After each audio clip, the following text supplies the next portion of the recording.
Hi,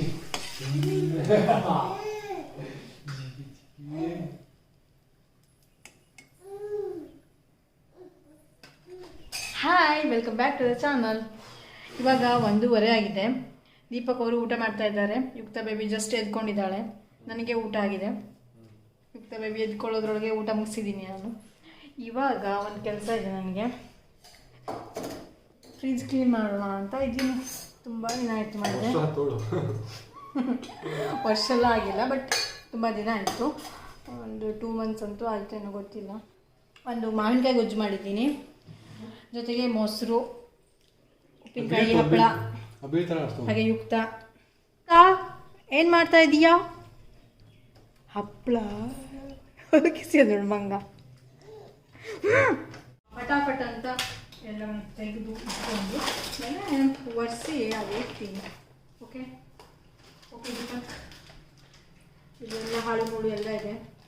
ಅಂದರೆ ರವೆ, ಗೋಧಿ ಹಿಟ್ಟು, ಇದನ್ನೆಲ್ಲ ನಾನು ಫ್ರಿಜ್ಜಲ್ಲೇ ಇಟ್ಕೊಳ್ತೀನಿ, ಹುಳ ಆಗುತ್ತೆ ಅಂತ. ಹೊರಗಡೆ ಇಟ್ಕೊಂಡ್ರೆ ರವೆನ ಫ್ರೈ ಮಾಡಿ ಇಟ್ಕೊಂಡ್ರೆ ಚೆನ್ನಾಗಿರುತ್ತೆ, ಹೊರಗಡೆ ಇಟ್ಕೊಳ್ಳೋದಾದರೆ. ಇಲ್ಲಾಂದರೆ ಫ್ರಿಜ್ಜಲ್ಲಿ ಬಿಸಾಕ್ಬಿಡ್ತೀನಿ.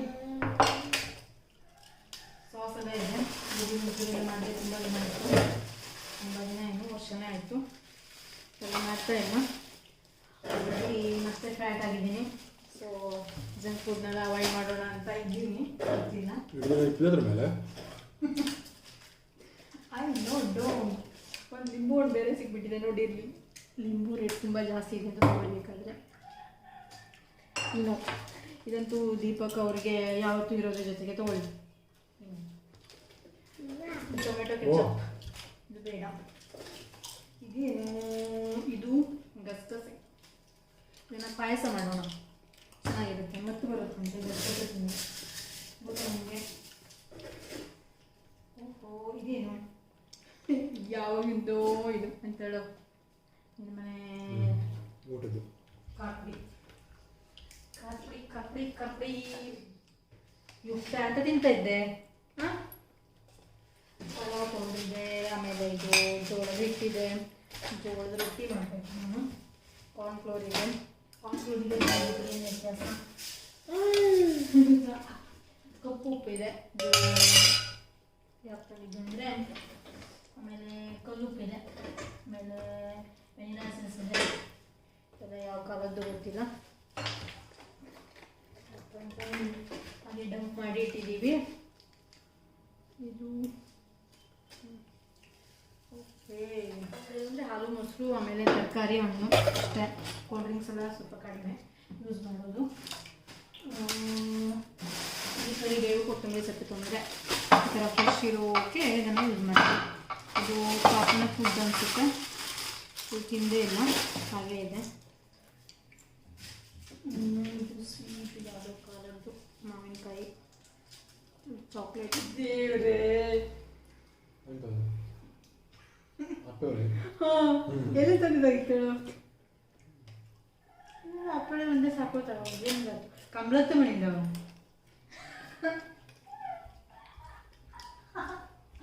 ನೋಡಿ, ಈ ಥರ ಕಾಮಿಡಿ ಇರುತ್ತೆ. ಕಾಮಿಡಿ ಅಪ್ಪೆ ಹೊಡಿ ಹಾಗೇ ಇದೆ, ಮೂಲೆ ಬಿಟ್ಕೊಂಡು ಹಾಗೇ ಇದೆ. ನೋಡಿ, ಇದು ದೋಸೆ ಹಿಟ್ಟು ಎಕ್ಸ್ಟ್ರಾ ಇರೋದು. ದೋಸೆ ಹಿಟ್ಟು ಇದ್ದರೆ ದೀಪಕ್ ಅವರು ಗೊಬ್ಬೆ ಹೊಡಿತಾರೆ.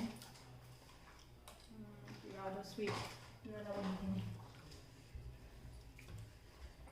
ಮುಟ್ಟಡ ಹಾಲು ಚೆಲ್ಲಡ. No no no no no no no.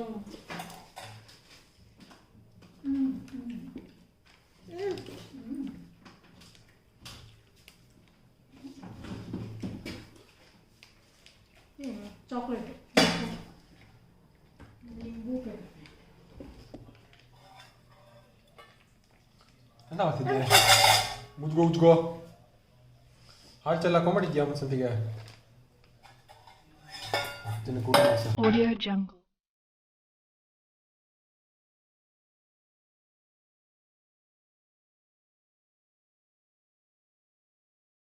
Audio Jungle.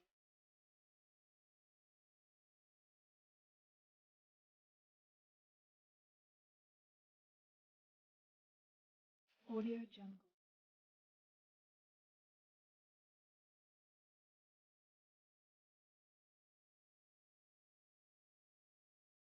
Audio Jungle.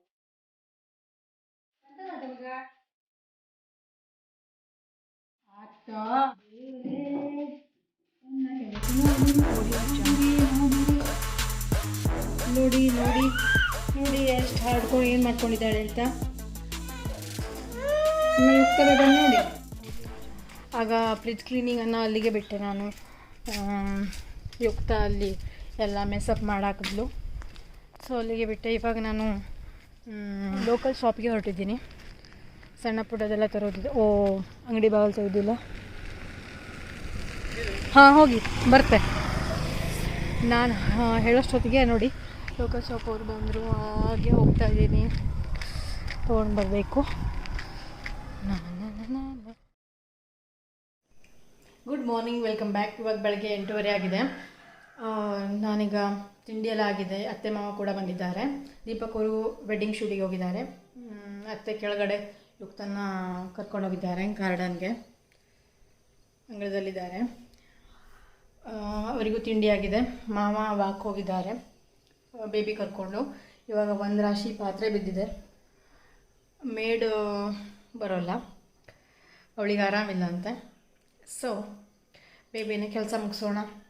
Okay, ಒಂದಷ್ಟು ಕಾಫಿ ಪೌಡ್ರು ಹಾಗೆ ಇದೆಲ್ಲ ಖಾಲಿಯಾಗಿತ್ತು. ಇದನ್ನು ಲೋಕಲ್ ಶಾಪಿಂದ ತೊಗೊಬಂದೆ ನಾನು. ಸ್ವಲ್ಪ ಖಾಲಿ ಆದರೆ ಲೋಕಲ್ ಶಾಪಿಂದ ತೊಗೊಂಬರ್ತೀನಿ, ಜಾಸ್ತಿ ಖಾಲಿ ಆದರೆ ಸೂಪರ್ ಮಾರ್ಕೆಟಿಂದ ತೊಗೊಬರ್ತೀವಿ. ಅಗೇನ್ ಮಾವಿನ ಹಣ್ಣು ಪಾಯಸ ಇವತ್ತು ದೋಸೆಗೆ. ಅಂಕೋಲ ಮಾವಿನ ಹಣ್ಣು ತೊಗೊಬಂದಿದ್ದಾರೆ. ಮತ್ತು ನಿನ್ನೆ ಫ್ರಿಜ್ ಕ್ಲೀನ್ ಮಾಡಿದ್ದು ಕಸದ ಬುಟ್ಟಿ ಫುಲ್ ತುಂಬಿಬಿಟ್ಟಿದೆ. ಇವಾಗ ಅದನ್ನು ಕೂಡ ಡಂಪ್ ಮಾಡಬೇಕು. ಪಾತ್ರ ತೊಳಿಬೇಕು. ಈಗ ಬೇಬಿನೇ ಪಾತ್ರ ತೊಳ್ಕೊಂಡು ನೆಕ್ಸ್ಟ್ ಮತ್ತೆ ಸಿಗ್ತೀನಿ.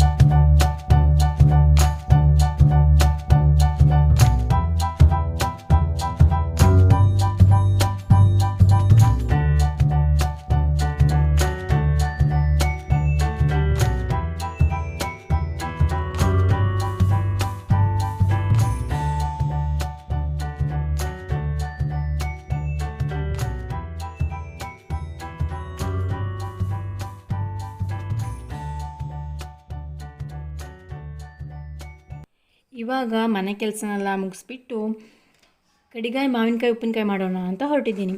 ಒಂದು ಕಡಿಗಾಯಿನ ಕೊಚ್ಚಿಟ್ಬಿಟ್ಟು 1 ವಾರ ಆಗಿತ್ತು. ಅದು ಕಡಿಗಾಯಿ ಅಂದರೆ ಒಂದು ಹುಳಿ ಈಶಾಡಿ ಮಾವಿನಕಾಯಿನ ಹೆಚ್ಚಿ ಉಪ್ಪನ್ನು ಹಾಕಿ ನೆನೆಸಿಟ್ಟು 1 ವಾರ ಆಗಿತ್ತು.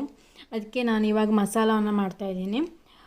ಸಣ್ಣದಾಗಿರೋದ್ರಿಂದ ಒಂದೇ ಇರೋದ್ರಿಂದ ಸಣ್ಣ ಪ್ರಮಾಣದಲ್ಲೇ ಮಾಡ್ತಾಯಿದ್ದೀನಿ. ಒಂದು 4 ಮೆಂತ್ಯನ ಹುರಿದು ಇಟ್ಕೊಂಡಿದ್ದೀನಿ. ಇವಾಗ ಜೀರಿಗೆ ಮತ್ತು ಸಾಸಿವೆನ ಸಮ ಪ್ರಮಾಣದಲ್ಲಿ ತೊಗೊಂಡು ಫ್ರೈ ಮಾಡ್ಕೋತಾ ಇದ್ದೀನಿ.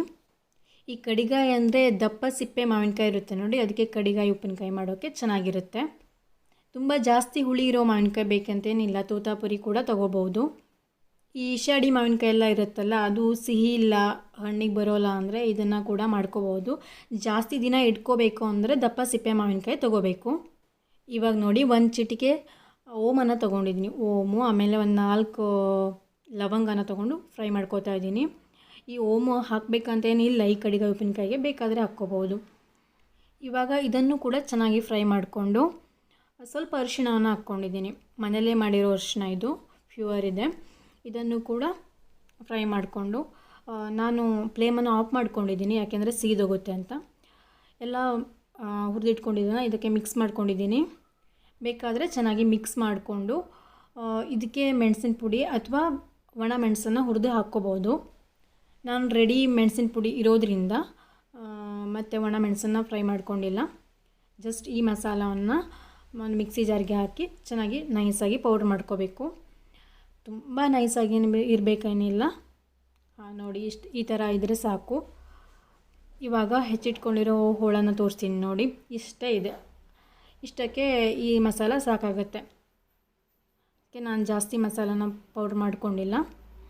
ಹಾಗೆ ಒಂದು ಕವಳಿಕಾಯಿ ಕೂಡ ಉಪ್ಪಿನಲ್ಲಿ ನೆನೆಸಿ ಇಟ್ಕೊಂಡಿದ್ದೆ, ಅದಕ್ಕೂ ಕೂಡ ಇದೇ ಮಸಾಲಾನ ಸ್ವಲ್ಪ ಹಾಕ್ತೀನಿ. ಅದು ಕೂಡ ಜಾಸ್ತಿ ಇರಲಿಲ್ಲ. ನಾವು ಕವಳಿ ಬೆಟ್ಟಕ್ಕೆ ಹೋದಾಗ ಸ್ವಲ್ಪ ಕೊಯ್ಕೊಬಂದಿದ್ನಲ್ಲ, ಆ ವಿಡಿಯೋ ನೋಡಿಲ್ಲ ಅಂದರೆ ನೋಡಿ, ಡಿಸ್ಕ್ರಿಪ್ಷನ್ ಬೇಕಾದರೆ ಹಾಕಿರ್ತೀನಿ. ಅದಕ್ಕೂ ಕೂಡ ಈ ಮಸಾಲಾನ ಮಿಕ್ಸ್ ಮಾಡ್ತೀನಿ. ಹಾಗೆ ಮೆಣಸಿನ ಪೌಡ್ರು ರೆಡಿಮೇಡ್ ತೊಗೊಂಡು ಹಾಕ್ತಾಯಿದ್ದೀನಿ. ಈ ಮೆಣಸಿನ ಪೌಡ್ರನ್ನ ಹಾಕಬೇಕಾದ್ರೆ ನೋಡ್ಕೋಬೇಕು, ಒಂದೊಂದು ಸಲ ಸಿಕ್ಕಾಪಟ್ಟೆ ಖಾರ ಇರೋ ಮೆಣಸಿನ ಪುಡಿ ಸಿಕ್ಬಿಡುತ್ತೆ ರೆಡಿಮೇಡು. ಅದು ತುಂಬ ಖಾರ ಆಗಿಬಿಡುತ್ತೆ. ಎಷ್ಟು ಎಣ್ಣೆ ಹಾಕಿದ್ರೂ ಕೂಡ ಅದು ಹೊಂದ್ಕೊಳ್ಳೋದೇ ಇಲ್ಲ. ಆಗ ಉಪ್ಪಿನಕಾಯಿ ಖಾರ ಆಗಿಬಿಡುತ್ತೆ. ಸೊ ಮನೆಯಲ್ಲೇ ಮಾಡಿರೋದು ಇದ್ದರೆ ಅದನ್ನೇ ಯೂಸ್ ಮಾಡ್ಕೋಬೋದು ಮೆಣಸಿನ ಪುಡಿನ. ಇಲ್ಲ ಅಂದರೆ ಬ್ರ್ಯಾಂಡ್ ನೋಡಿ ತೊಗೋಬೇಕು. ಅದರಲ್ಲಿ ಬೇರೆ ಬೇರೆ ಬರುತ್ತೆ ಅನಿಸುತ್ತೆ. ಗುಂಟೂರು ಮೆಣಸಿನ್ಕಾಯಿ, ಬ್ಯಾಡಗಿ ಮೆಣಸಿನ್ಕಾಯಿ ಎಲ್ಲ ಬರುತ್ತಲ್ಲ, ಅದೇ ಥರ ನೋಡ್ಕೊಂಡು ತೊಗೋಬೇಕು, ಖಾರ ಯಾವುದಿಲ್ಲ ಅಂತ ನೋಡಿಕೊಂಡು. ಇವಾಗ ಫುಲ್ ಕೊಬ್ಬರಿ ಎಣ್ಣೆನ ಹಾಕ್ಕೊಂಡಿದ್ದೀನಿ. ಎಣ್ಣೆ ಜಾಸ್ತಿ ಬೇಕಾಗುತ್ತೆ ಕಡಿಗಾಯಿ ಉಪ್ಪಿನಕಾಯಿಗೆ. ಹಾಗೆ ಒಂಚೂರು ಇಂಗನ ಹಾಕ್ಕೊಂಡಿದ್ದೀನಿ. ಇಂಗನ ಫ್ರೈ ಮಾಡುವಾಗ ಕೂಡ ಹಾಕ್ಕೊಂಡಿದ್ದೆ, ಹೇಳೋಕ್ಕೆ ಮರ್ತೋದೆ. ಇವಾಗ ಇಂಗು ಸಾಸಿವೆ ಹಾಕಿ ಚಟಪಟ ಅಂದ ತಕ್ಷಣ ಸ್ವಲ್ಪ ಆರಿದ ಮೇಲೆ ಹಾಕ್ಕೋತಾ ಇದ್ದೀನಿ. ಯಾಕೆಂದರೆ ನಾನು ಪ್ಲಾಸ್ಟಿಕ್ ಬಾಟ್ಲಲ್ಲಿ ಹಾಕಿರೋದು, ಅದು ಕೂಡ ಕರಗಿ ಅದ್ರ ಫ್ಲೇವರ್ ಬಿಟ್ಕೊಂಡ್ಬಿಟ್ರೆ ಅಂತ ನಾನು ಸ್ವಲ್ಪ ಆರಿದ ಮೇಲೆ ಹಾಕ್ತಾಯಿದ್ದೀನಿ. ಇವಾಗ ನೋಡಿ ಉಪ್ಪಿನಕಾಯಿಗೆ ಘಮ ಘಮ ಒಗ್ಗರಣೆನ ಹಾಕಿ ಮಿಕ್ಸ್ ಮಾಡ್ಕೋತಾ ಇದ್ದೀನಿ. ಆಗಲೇ ಹೇಳಿದಾಗೆ ಕೊಬ್ಬರಿ ಎಣ್ಣೆ ಜಾಸ್ತಿ ಇರೋದ್ರಿಂದ ಫ್ಲೇವರ್ ಬಿಟ್ಕೊಂಡು ತುಂಬ ಚೆನ್ನಾಗಾಗುತ್ತೆ. ಒಂದು 4 ದಿನ ಹೋದ ನಂತರ ಈ ಉಪ್ಪಿನಕಾಯಿ ಬಾಯಿಗೆ ಹಾಕಿದ್ರೆ ಆಹಾ, ಅನ್ನ ಮೊಸರು ಇದ್ದರೂ ಸಾಕು, ಈ ಉಪ್ಪಿನಕಾಯಿ ಇದ್ದರೆ ಆರಾಮ್ಸೆ ಊಟ ಮಾಡ್ಬೋದು. ಹಾಗೆ ನೋಡಿ ಇಲ್ಲಿ ಪಕ್ಕಕ್ಕೆ ಕವಳಿಕಾಯಿ ಉಪ್ಪಿನಕಾಯಿಗೂ ಒಗ್ಗರಣೆ ಕೊಟ್ಕೊಂಡು ಮಿಕ್ಸ್ ಮಾಡ್ಕೊಂಡಿದ್ದೀನಿ. ನೋಡಿ ಎಷ್ಟು ಚೆನ್ನಾಗಿ ಬಂದಿದೆ ಅಂತ. ಇದೊಂದು 2 ದಿನದ ನಂತರ ತುಂಬ ಚೆನ್ನಾಗಿರುತ್ತೆ. ತುಂಬ ಜನ ನನ್ನ ರೆಸಿಪಿನ ಟ್ರೈ ಮಾಡಿ ಕಮೆಂಟ್ ಮಾಡ್ತಾ ಇರ್ತೀರ, ಹಾಗೆ ಮೆಸೇಜ್ ಎಲ್ಲ ಮಾಡ್ತಾ ಇರ್ತೀರ ಚೆನ್ನಾಗಿ ಬಂದಿದೆ ಅಂತ. ಈ ಉಪ್ಪಿನಕಾಯಿನ ಕೂಡ ಟ್ರೈ ಮಾಡಿ, ಚೆನ್ನಾಗಿ ಬಂತು ಅಂದರೆ ಕಾಮೆಂಟಲ್ಲಿ ಹೇಳೋದನ್ನು ಮರಿಬೇಡಿ. ಇಷ್ಟೇ ಇವತ್ತಿನ ವ್ಲಾಗು. ನಿಮಗೆಲ್ಲ ಇಷ್ಟ ಆಯಿತು ಅಂದರೆ ಲೈಕ್ ಮಾಡಿ, ಸಬ್ಸ್ಕ್ರೈಬ್ ಮಾಡಿ, ಶೇರ್ ಮಾಡಿ. Thank you for watching. Bye.